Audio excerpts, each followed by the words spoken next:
I'm gonna play the intro and then we'll get popping. Yeah? Play that intro.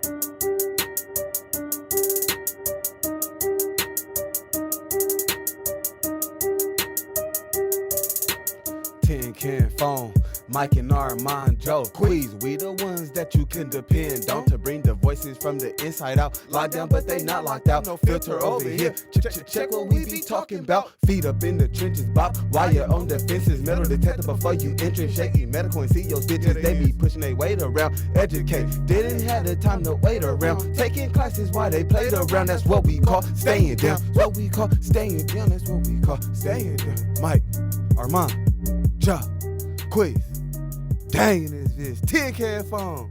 Tin can phone, man. Gang in this mother. Show feel good to see y'all face again. What's happening? Misfit Adi, tin can phone. Armon, what's happening? Pretty boy Poos. I'm locked down, but I'm not locked out. Come on. Poos face, pretty Locked boy in. Poos, Puerto Rican Poos. When I got that tan Eskimo hose is how I goes. Armon dot Poost and Armon Poosperson on LinkedIn when you try to feel professional. I'm great. I'm in a different place, a different type of institution. We'll get to that. Mike, Yes. how you doing, the artist? Oh man. As always, just trying to even figure out the answer to that question. But as we settle in, I want to say for the listeners, it is January 20th, 2021.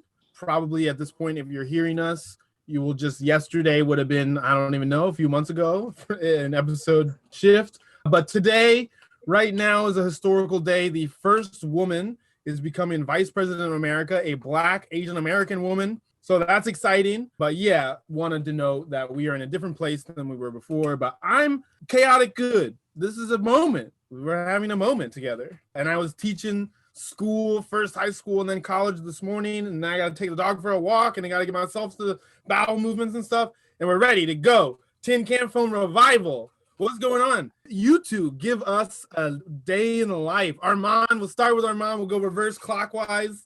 That. Mom, what's up? You wearing a pink little jumpsuit? You in the pink jail? What's up? Yeah, for those that are obviously listening, which is mostly everyone, I'm wearing a nice pink scrubs outfit. Kind of like I'm a nurse, but no formal training. Reboot of Scrubs, 2021 Scrubs? Something like that. But I'm coming live and direct from my studio, aka a residential treatment program for drugs and alcohol children. They are bad. Do not do them. You'll end up in scrubs in a room by yourself. But yeah, this is my life right now. It's going to be my life like this for a couple more months. Again, we'll expand on this the more we talk, but this kind of addiction thing is something that I've been dealing with for years. And through even parts of Tin Can Phone, there's definitely times where I was very much not in my right head. Off his rocker. I was there, though. Off his rocker. I mean, I think an important thing to shine some light on is like, here we are now, which I said, like, you're like, what's up with me? I'm like, right here, right now. But this right here, right now is significant for a lot of different reasons. But as far as listeners are concerned, or me talking to you, this is an important moment for you in your life and in the context that we're here exploring. This dude is doing the work. So congratulations to you, my pink clad friend. Yeah. Choosing life. You know, keeping it simple, one day at a time, filling the other cliches. Queaz, you got some sickness in you too, man. I know you can talk about that for us too, though. Please elaborate. You know, that's not the biggest, thing going on in my life. But yes, the Queaz has tested positive for the Rona. Oh God. The Queaz has tested positive for the Rona, but my experience is just a little different. So I don't want to put out there like the Rona is not real.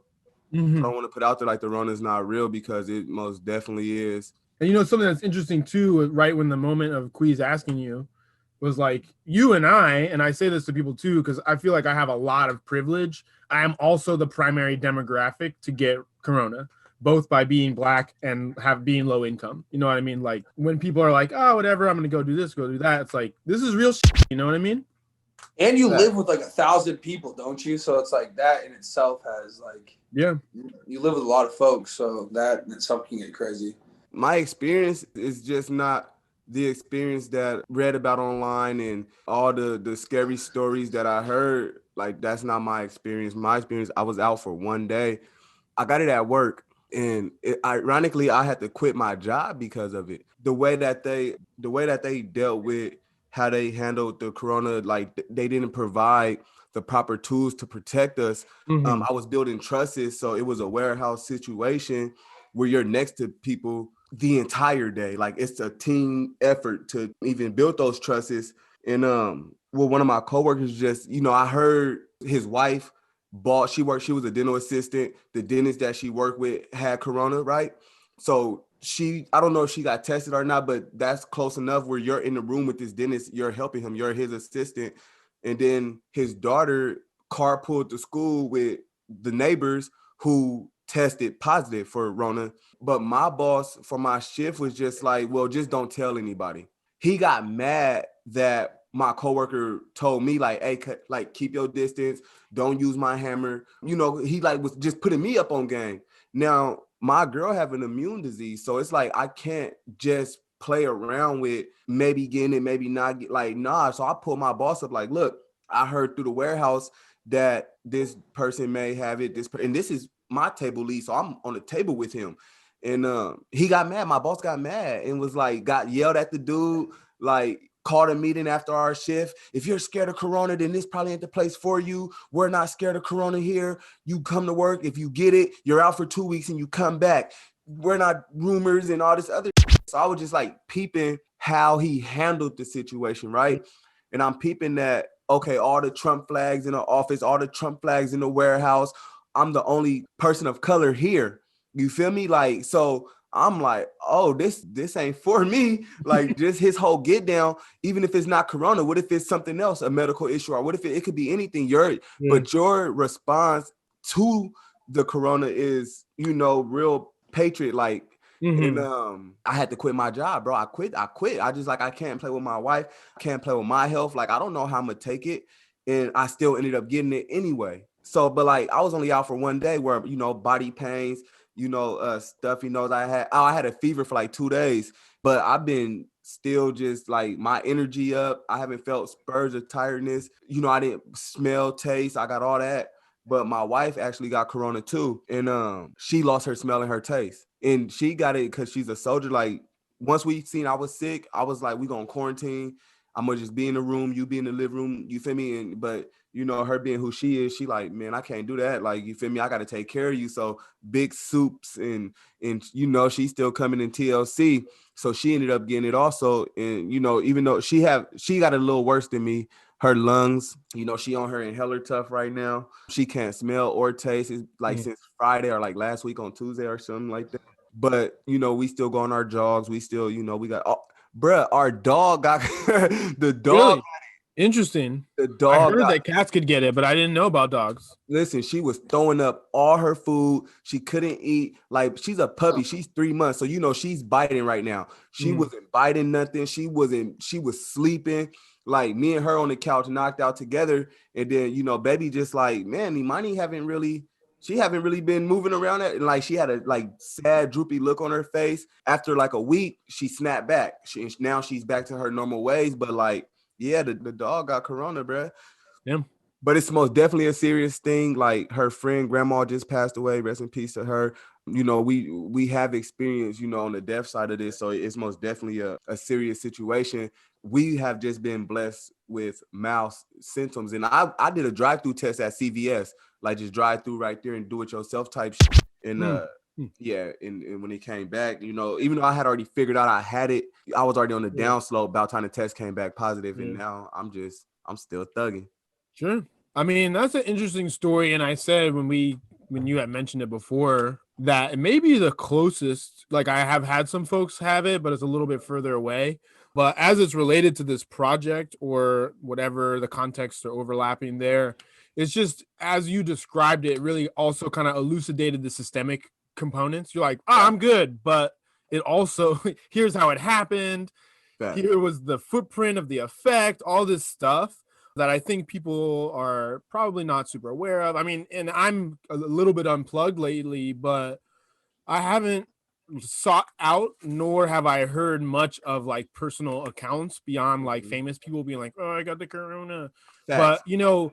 are not. That's like a weird, disparate, nebular universe where what we're talking about, and again, the context we're talking about it in, it is primarily affecting people who are in incarcerated conditions or Facts. close. And how it affects the life of someone, right, facing post-incarceral context, to need to quit the job, all this kind of stuff. And so, yeah, I mean, thanks for sharing, though. You did Yeah, say, it was like I battled Mike, like, because I'm like, I'm not in a position to just quit a job. You feel me? mhm, Like, I am a recently incarcerated, stand on those. I don't hide that. Like, that's something that I present to bosses. That's something that anywhere I go, you need to know this about me, right. because it's going to help you understand why I react to situations in a certain way, in a certain light.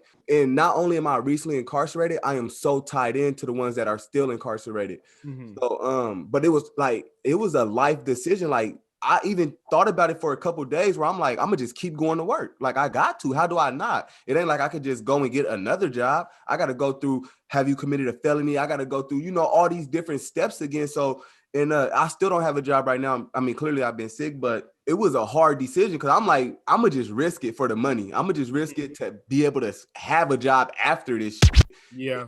But ultimately, when you got somebody else that you in a household with that may not be able to deal with it as good as you make those decisions. But like being recently incarcerated played a big part because it played in my head the whole time.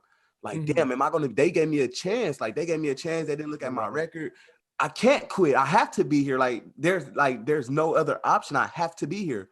But Yeah. ultimately, you got, health. Because if I'm not healthy, how can I work anyway? And if Sure. my partner not healthy, then how that's disrespectful for me to just stay in a place where I know they don't care, where I Right. know that they're not making us wipe nothing down, no bleach solutions, no none of that shit. Just your shift over, next shift, come on. See you in the morning.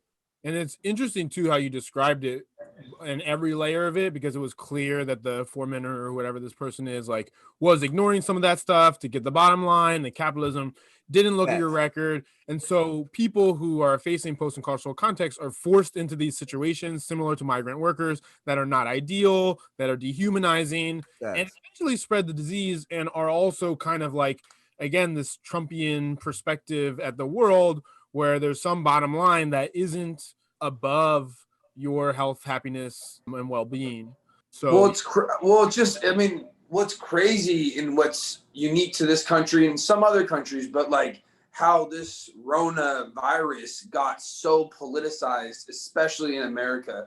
And a lot of, I got friends and family all around the world, and just to see the different contexts and how they dealt with it is just crazy, because nowhere else really did they politicize it like they did here in the States. right. And that was a lot of different reasons. I mean, it was political season, president season. It was, Sure, right. a lot of different layers. And one more point to that too is earlier in the coronavirus, I'm gonna pull out fake facts from my Get my it. behind real quick. Yeah, This let us guy's, know, Armon. this guy's in a place. He's in isolation. He ain't got no facts. Okay, pulling out some fake facts. And there's an article that I read that was it was 8 out of 10 corona cases in Oregon were in the prison system. Right. And now with the prison system, now it's crazy how you see it as a machine, because, with all of the political things that are happening here in Portland, police, obviously, they don't feel respected by most sides. Facts. So true crime that's happening isn't being responded to. But then also, people are being kind of looked over, and it's just a shit show, to say the least. I mean, and that was a reason for like popping in the date, right? Because whenever this catches the airwaves, it will probably remain contemporary in context or concept. Also, that like in this time, at least for us, and or this, we're all on the western part of the nation, and is they're doing a lot of like houseless sweeps and all kinds of stuff. And like one of my partners, also their car got stolen, and like the cops like found it, but it was like already messed up. Like the graffiti scene is kind of epic right now. Like it's a whole vibe. It's not just one thing. And something we're excited about to even be able to shine light on in the show is like what this fractal, the currently in post-incarceral context, kind of how that is interwoven in all these different things. But yeah, that fact that I did not know of, whether it is real or fake, but close, is staggering. And I think that even mirrors my own felt experience where, Queaz is in Cali, and like I was the closest person that I knew, either like personally or even geographically, because I knew of someone personally, but they're on the East Coast. Facts. So there's a lot of dudes behind gates. And something that I've also seemed to realize, and maybe even can shine a light back on Armon, is like there's a lot of like sentencing that's like chilled out, like they're not doing court stuff. But I think they're even afraid to shove more people in jail right now, which is like just them having a release valve, but isn't in service of anyone. But I am seeing dudes like who have court cases pending, and like they're just paused because of everything going on, but like we'll lock them up when it's safe. Well, yeah, like I got a pending DUI and I've had 3 court dates. This happened back in September of 2020.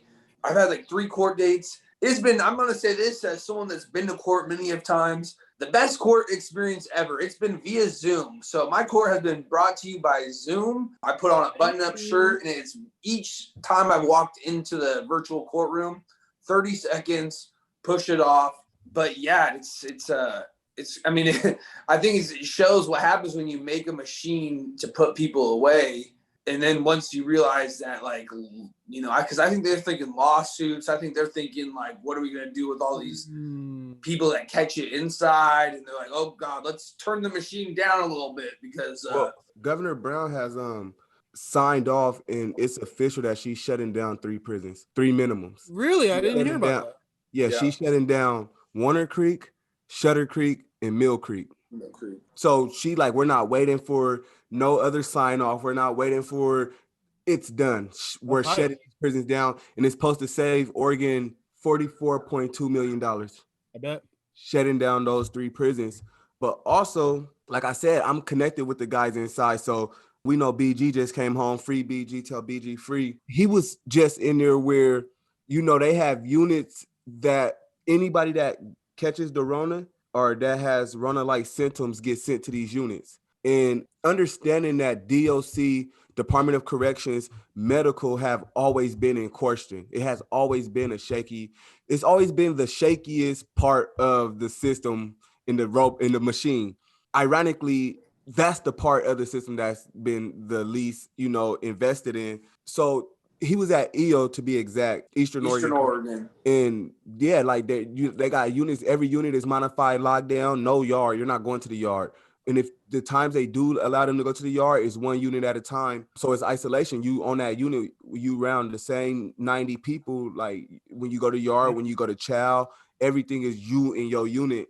And if you happen to do catch it, then you're going to get sent to one of the 3 units that's pretty much just, Ronified. And medical can't do anything. Medical haven't been doing anything except making us gargle salt water. So if you get to that unit, it's like just hope that your immune system is strong enough to fight it off to get back to another unit. But you're going to be there for 21 to 30 some days before you can even get reviewed to go to a regular unit again, because because once I got tested, they said you just get better and you don't get tested again because some trace of the virus will be in your system for at least 90 days after you heal from it. So that's why they say just quarantine for 21 days and get back to your normal life. Because if you get tested again, it's going to come back positive because some trace of the virus will be in your system for up to 90 days. Yeah. And then supposedly once you catch it, your immune system or something build up to it to where you can't catch it again for 6 to 8 months or something like that. I do not know if that's true or not, but this is just what the doctors or the little paper was telling me. And that's part of it. I do think they're learning, but essentially something that is interesting, unlike chickenpox, which you can only catch once, this is not certain to be that. In fact, it is actually, I'm under the impression that the second time you get sick is more debilitating than the first. Facts. And as you were talking about with your partner, Queaz, like there are lasting effects that are present. that due to health complications could cause death. The thing that's interesting to what you described about this quarantine, Wayne, is if you have to be in there for a month, you could be healed. But the thing that I know about the virus load is it's high concentrated there because people are just breathing in an enclosed space. So it is really just festering. I mean, and this is how the bubonic plague, it's like these things, we know how they work. And so it's exciting to hear about the legislation to close some prisons, but something that has felt challenging as we dig into this project and the different projects that I'm like working on and learning more about the system is it doesn't change fast enough to save lives. Well, that's it. I mean, it was almost even going to reference you, Armon, because like you are thankfully for you and them and everything in a quarantine situation, but also is the only reason we're even able to record this is because Armon hasn't been sucked into the system yet, but is the necessary, his solo isolation is necessary for health and safety, and that is not being cultivated in an incarcerated context. Yeah, and this is for the residential treatment program. Real quick, just to give you a breakdown, is like you got to the door, they gave us a corona test. You had to be negative. Once you're negative, you're in.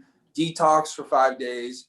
Do that, and now I'm in a room by myself for 7 days, quarantine. And thank God I have a cell phone, and thank God they're letting me use it. So I'm getting, and they're bringing me my food. So this isn't any way like being locked in the box. This is luxury compared to that. Look sure. Like it. But also the clothes, the pink scrubs. They lost my clothes, but they laced me up. Yo, can you describe? I've been on the phone with this dude. He like came out of the woodwork and he's like, I hit rock bottom. I'm like, yes, dog, let's get back to this project. And then he disappeared. And then he's like, I hit rock bottom still again. And I was like, dog, all right. But he's like, but they lost my outfit. So I've been on the phone with him and he's talking to the nurses. Can you, you're like, sorry, Mike. I'm like, this is hilarious. But can you tell us about your fit? And how you packed and you got ready to be in your experience? It's a good story. Well, yeah. Well, note for those at home, when you're on certain street pills and liquor, you don't really think right. So I brought about, I will say 4 jackets, 3 shirts, and no boxers, no jeans, and no socks, because I didn't need any of that. I came in with 1 outfit, including that. And they lost it. They lost it, man. The insanity, man. Pure insanity. I'm sitting here looking at you, Armon, and I'm just thinking, like, why does it look so much like a cell? Like, as soon as I seen, I'm like, damn, Armon is in his cell, which makes me think of school to prison pipeline. And then it's like, schools looks exactly like prison. Oh. I'm talking about paintings on the wall. It's murals on the wall. Like, it looks so pretty. Hallways. And like the hallways is free roaming. Thank God that it's free roaming at minimums now. You could go in and out as you want. But when you walking in and you just see people walking back and forth from the yard to the unit with all these murals and they're in groups, like it looks fun. It looks like school. And then I'm looking at everyone, whenever people come in that conversation, even in the segments you were doing with Joe, like people would say that they come in, they're like, wow, people are walking around, Facts. They have this like shocking experience, but it takes a while actually to really get it. Yeah. But like looking at Armon at a rehab where, you supposed to rehab and rehabbing is mental, right? How you feel, the things you're thinking about. And as far as like a recently incarcerated person to be in a rehab place like that, I would consistently think about jail. Just being in the scrubs. The scrub is a Monoma County situation. You know what I mean? It's a county situation when you're in those scrubs. You don't get jeans and a shirt till you get to prison. It's a Coffee Creek situation too. You know what I mean? And it's like even the institutionalized, for those that can't see, like I go straight to tucking them in, into my socks. Facts. I have my own style with my scrubs, which is sad, but like it's like, no, I need my scrubs to look this way so I'm fresh on the scene, like exactly. So you instantly went to an institution way of thinking, because as soon as you get in there, how I'm gonna fix mines. Like we all got the same thing. How can I make mines just a little bit different? But I'm thinking of the mental side of it, of how can I really be thinking about getting better when I'm looking like and I'm feeling like and I'm in a place that was the most stressful for me. Like I feel like when I'm looking at you, it took me into an institution instead of mine. Like me looking at you put me back in the pen or back in incarceration. And I'm just thinking like, damn, how can I think about being clean? How can I think about, you know, the pressures and the things in my life that I have to face when I literally feel and look like I'm back in jail? Do that affect you, Armon?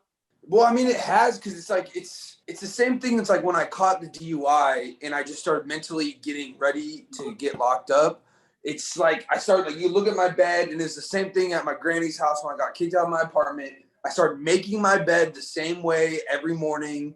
I started, you know, I've already done, I'll say cell workouts. I'm going to call it room workouts, but I already have my towel situated a certain way so that I can do my little thing in here. Roll my scrubs up a certain way so I can do push-ups and do this and that.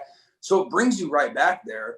But also, I think it might be easier for you too when you can adapt like that. Like, so it's easier for you when they, you know, certain people, when they get in those rooms by themselves, they are forced to face certain things mentally. We all know solitary confinement could get to and break some of the strongest minds. But for somebody like you to walk in there and be like, okay, we here, baby, like hang my towel right there. I got my push-up time. You feel me? I'm talking about bird baths. I don't know if you got a toilet and a sink in the room with you, but you know, the bird bath, but like it made it easier for you. And it's a horrible thing that you were so comfortable so fast because like you said, even at your granny house, you made up your bed as if you was in an institution. As soon as you caught your case, you mentally went back. Like you mentally went back, and that energy, just think of the energy that carries. Like you were literally a walking inmate. You were a free inmate. You were mentally incarcerated before you may not even get incarcerated. Like they're shutting prisons down. They're shutting jails down. You feel me? Like this might get dropped in a couple months. Yeah, dude, and it's true, dude. It's because, and that was, I mean, part of the fuel for reigniting my ignition, because I've been in recovery since I went in. I didn't know about recovery until I hit the walls. Right. And it's almost like I was self-destructing. Like the only thing I can control right now in this world is what the heck is going to happen to me. And I'm going to burn this down because I do it great. You know, I do a great job at getting in my own way. So it's like, if I'm going to do this, we're going to do it my way, because y'all are going to do your thing anyway. So I might as well just go this way and do it my way. Just a really toxic way of thinking, to say the least. You literally just said something that I've been on so much is you said you great at getting in your own way. To identify that, bruh, that's so big, because most of the time the choices that we make when we saying f it, we get that f it gene. It never ruins anybody else. It ruins us all the time. But even in like the smallest context, to be able to identify with getting in my own way, like I feel like maybe not right now, but that's a conversation that needs to be had, because that's part of my healing. Because of things that I've done the most and done a lot is got in my own way and, you know, ruined great opportunities for myself.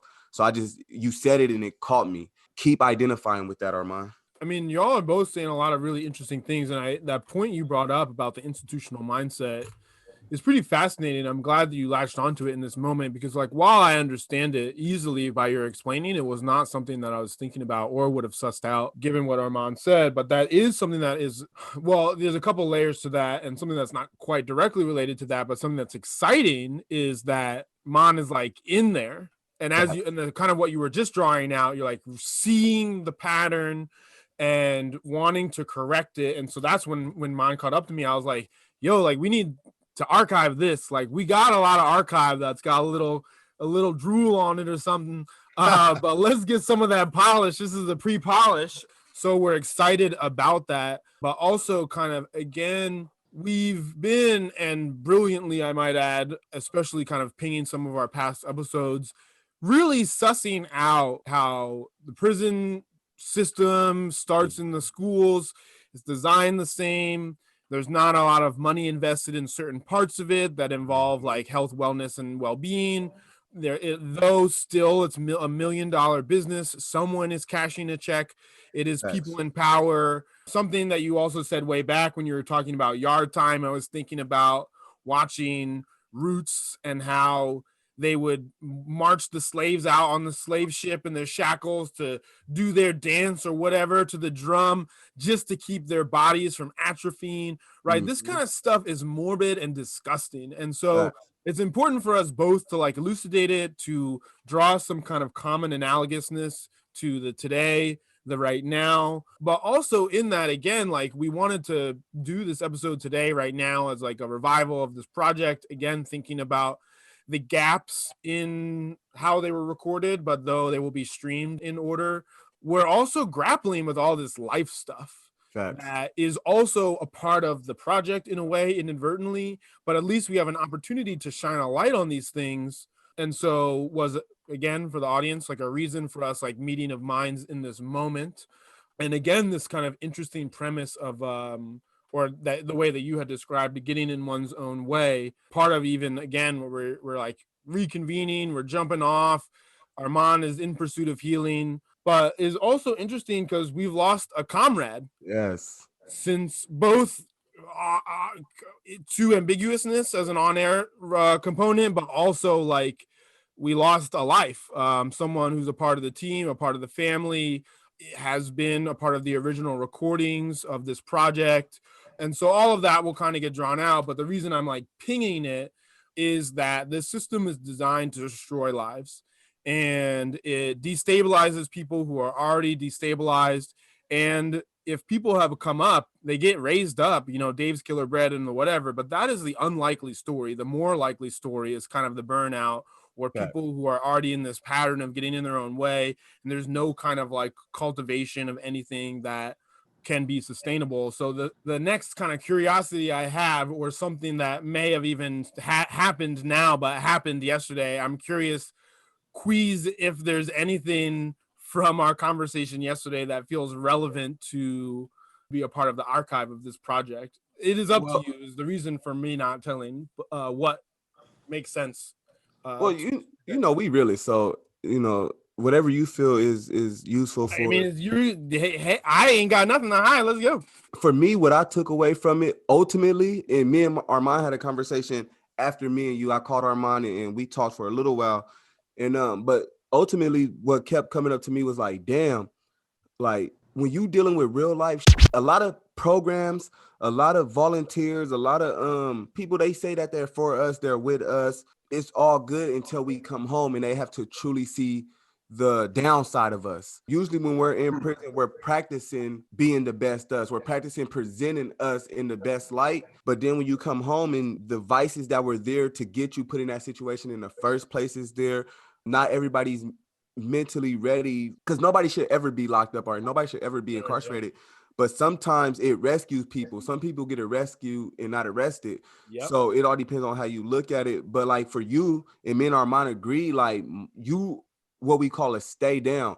And I think me and you even spoke on it, that our relationship ain't built off of Tin Can Phone.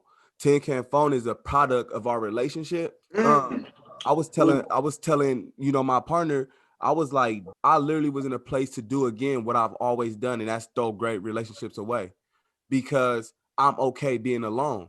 So with our situation, even it wasn't, no fisticuffs or anything like that, even though it felt that way mentally, it felt like it was a mental fight, not only me fighting you mentally, but me fighting myself. Yeah. And then it was just like, in the middle of you talking, my partner was like, he cares about you. Like, ultimately, he cares about you. Like, that's literally all it is. And if you notice, in the middle of it, I shut down.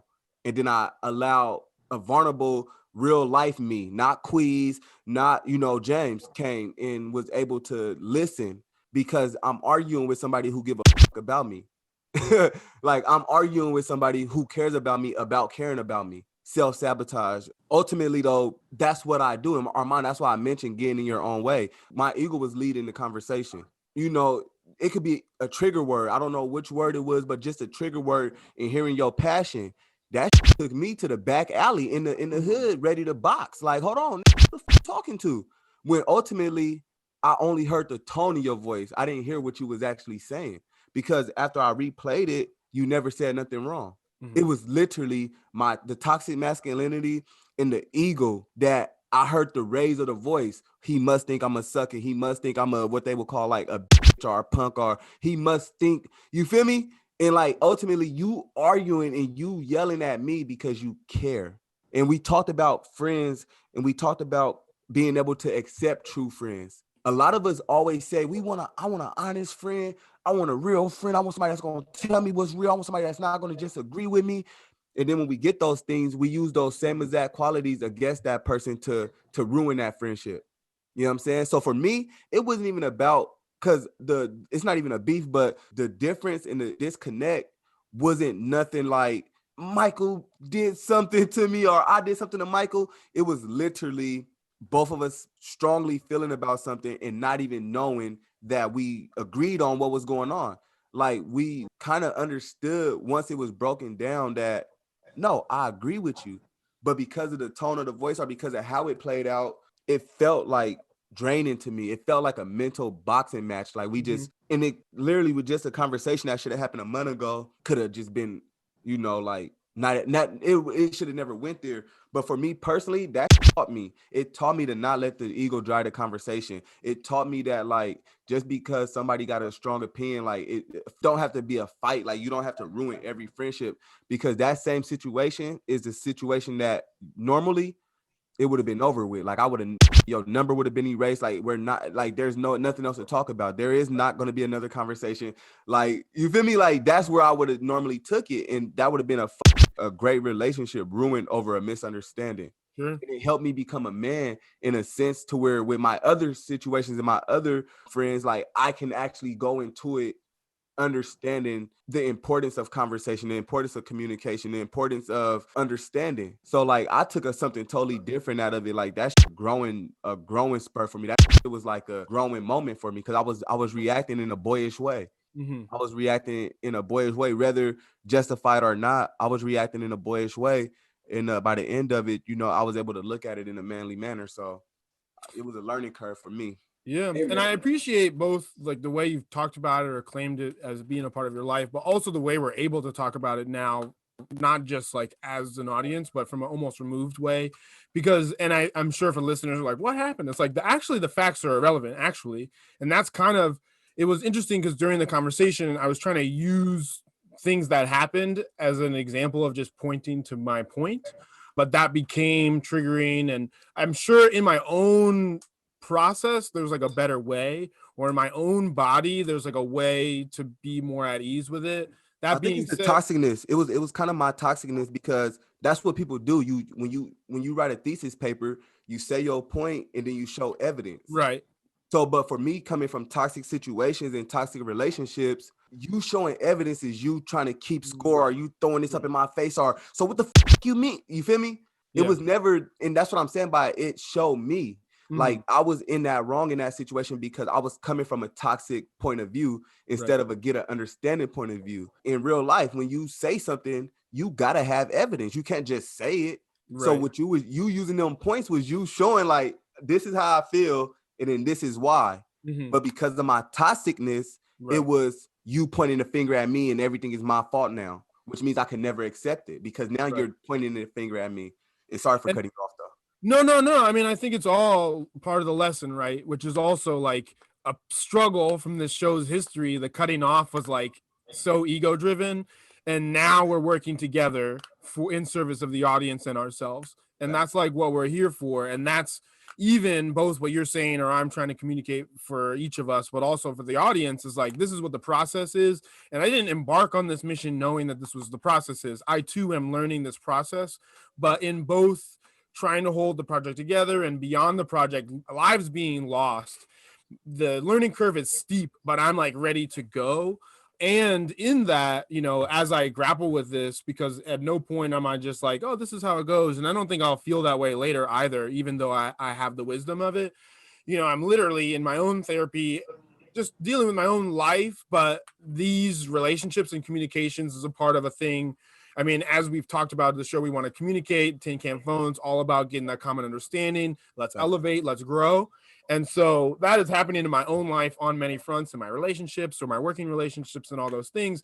And one of the most, not most challenging, but most dynamic, or on the range of highly dynamic, is the relationships specifically coming from incarcerated context, and or let's just abbreviate it to trauma, because sometimes that's with young people, and in my partnered relationships was this trauma. And so it was something that happened in therapy that was fascinating for me, because I was like talking about this. I'm like, well, this is just how it is. I'm setting some kind of boundaries around it, which was like what all that distance was. It was like, well, I'm over here. Y'all got my number. That's where you know where to find me. But I need to be over here for myself. But, my therapist, he said, well, just so you know, and this is my therapist voice. Just, just so people who grow up using drugs or having trauma, they get their cognitive development gets locked into that place. And so I am dealing with like a grown man, but the situation is defaulting into this dynamic that is like fight or flight, certain patterns that were survivable in the past, and ultimately this situation where the door is closed and will not and cannot be opened again. And so that is challenging to navigate. And I think, we are all in a situation where some of those doors may be closed to us in a way that we're not excited about. We do sit in a position of being able to open these doors to other people or ourselves.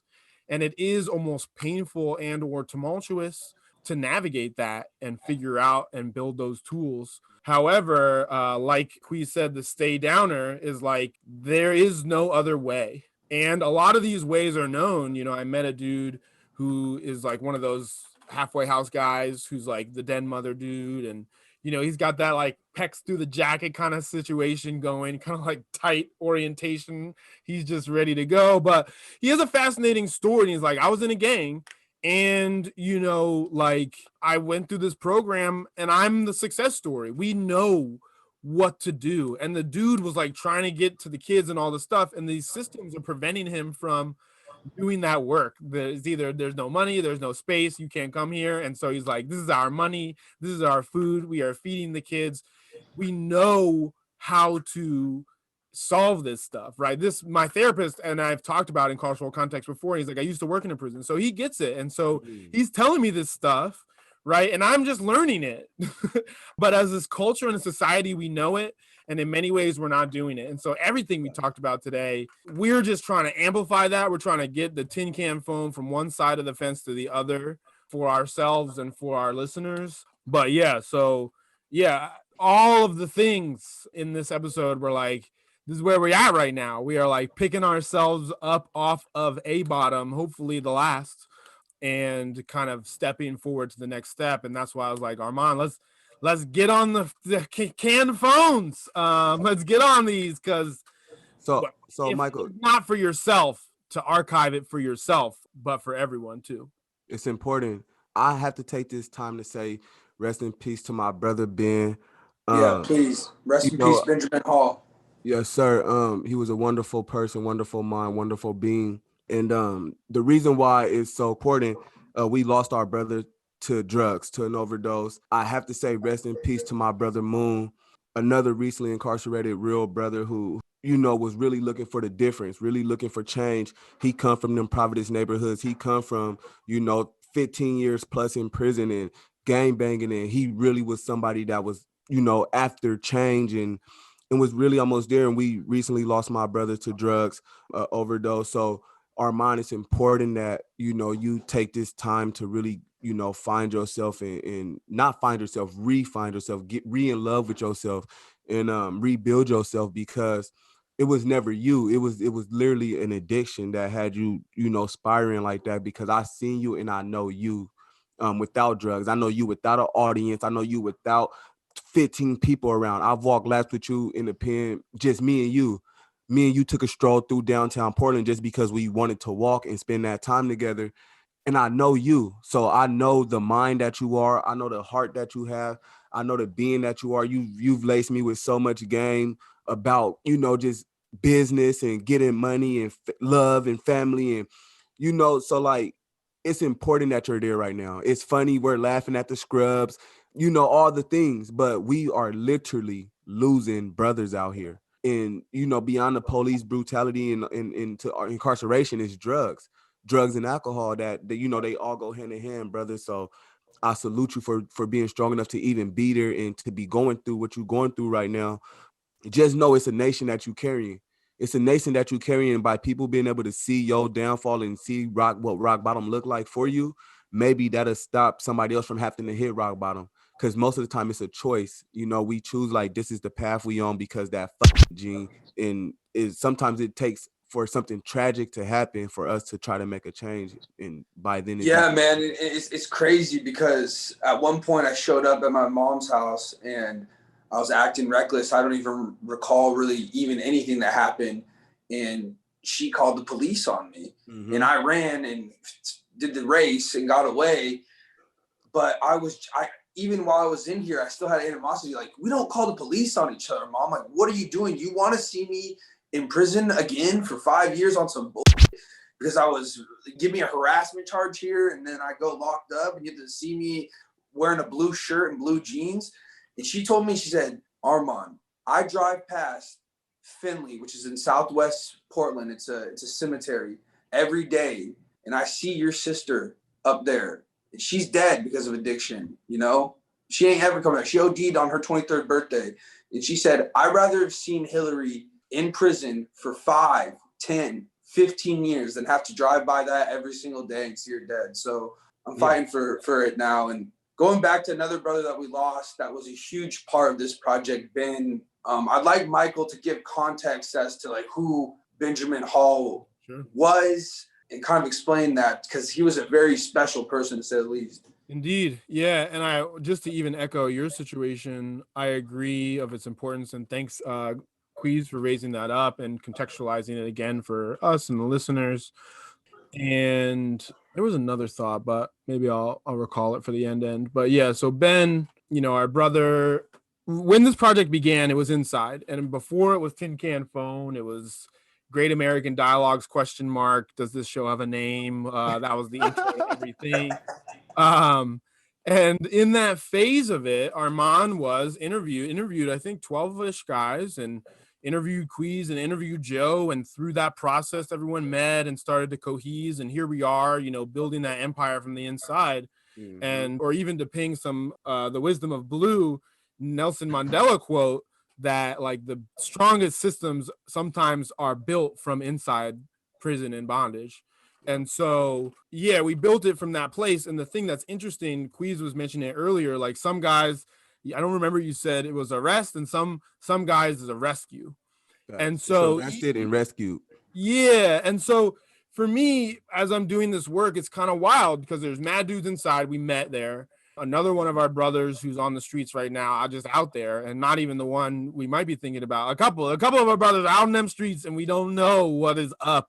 And it's dangerous because when I got the call about Ben, I thought it was someone else we all know. And, you know, it is these same guys that when we were collaborating on stuff inside, they were sharp, ready to go. Animals, you know what I mean? Yeah. Like I was coming in there with just the bare scraps and would put those things together and really make something beautiful and amazing, worthy of noticing. Ben was one of those guys, and Armon, Queaz, all of us here. And now on the outside, it's almost a struggle for everyone for various reasons, as in Queaz's situation, just access to work and, you know, protection from disease. And then some, the same kind of ailment they went in with, they are now suffering on the outside with no support and hamstrung kind of access to opportunity. So yeah, I just wanted to just shine some light on that too.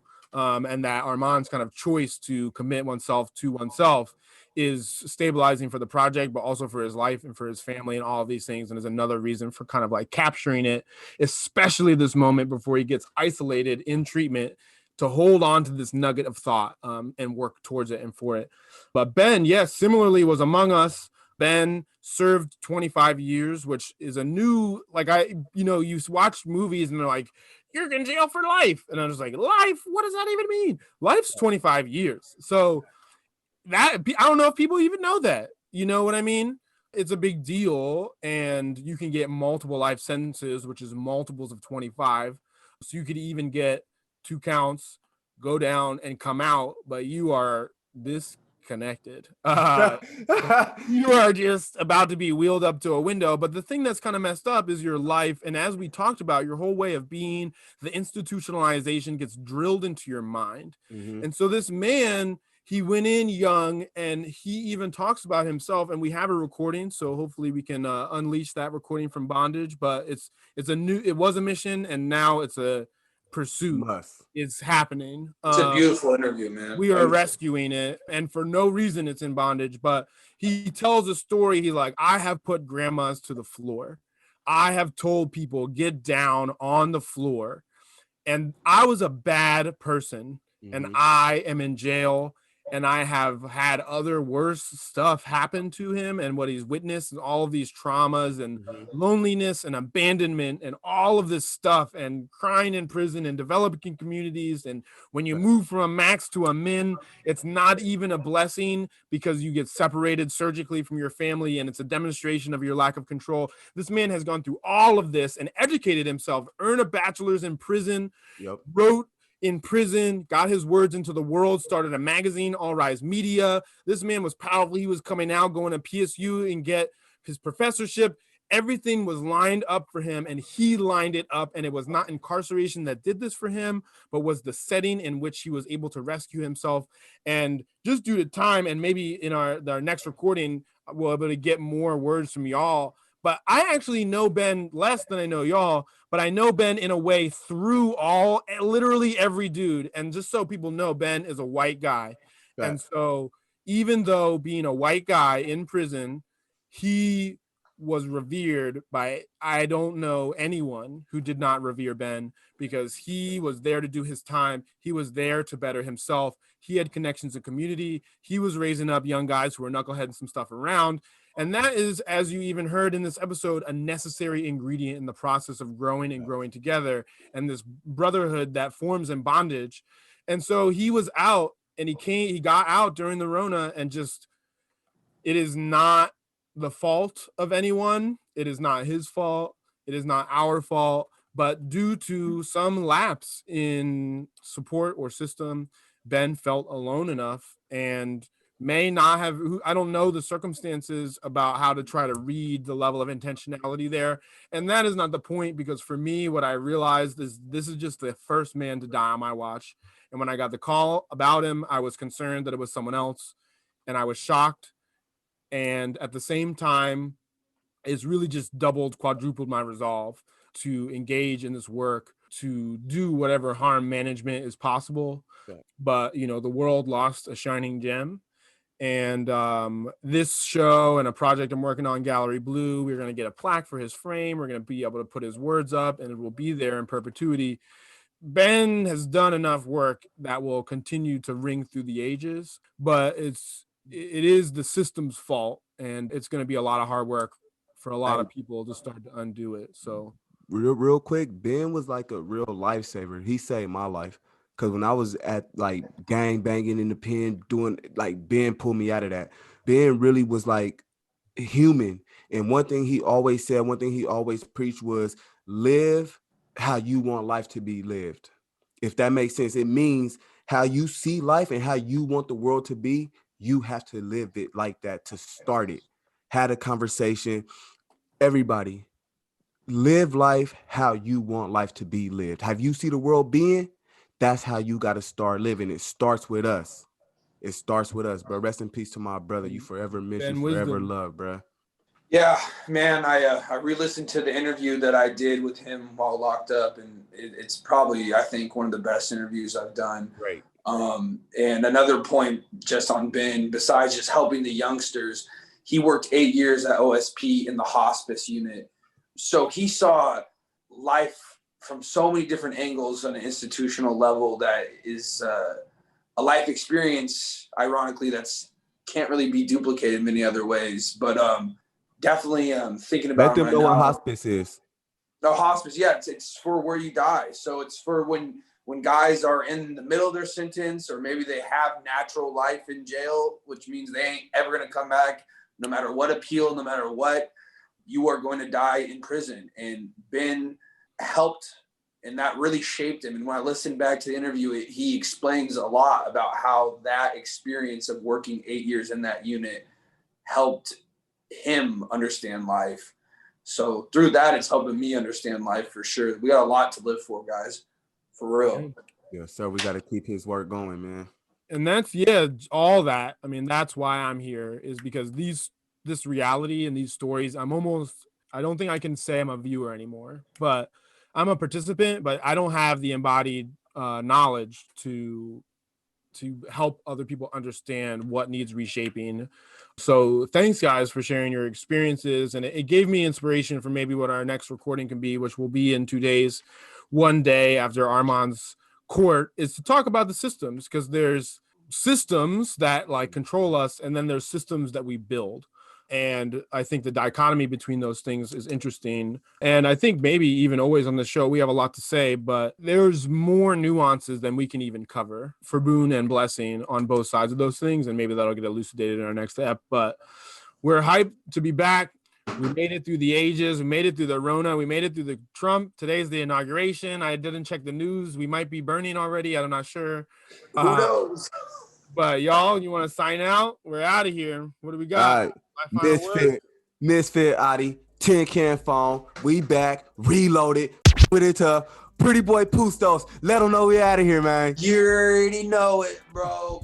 Quentin Quarantino out here. Armon.Poost. If you want to find me on whatever, I don't even care at this point. I'm just happy to be alive. I'm happy to be here with you guys. Tell me something, the artist.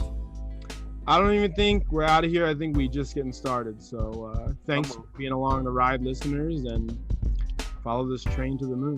Hey, man, follow Pretty Boy Pusto. Free the gang. Tin can phone, man. We got to free the gang, man. Tin can phone, man. They can't stop us.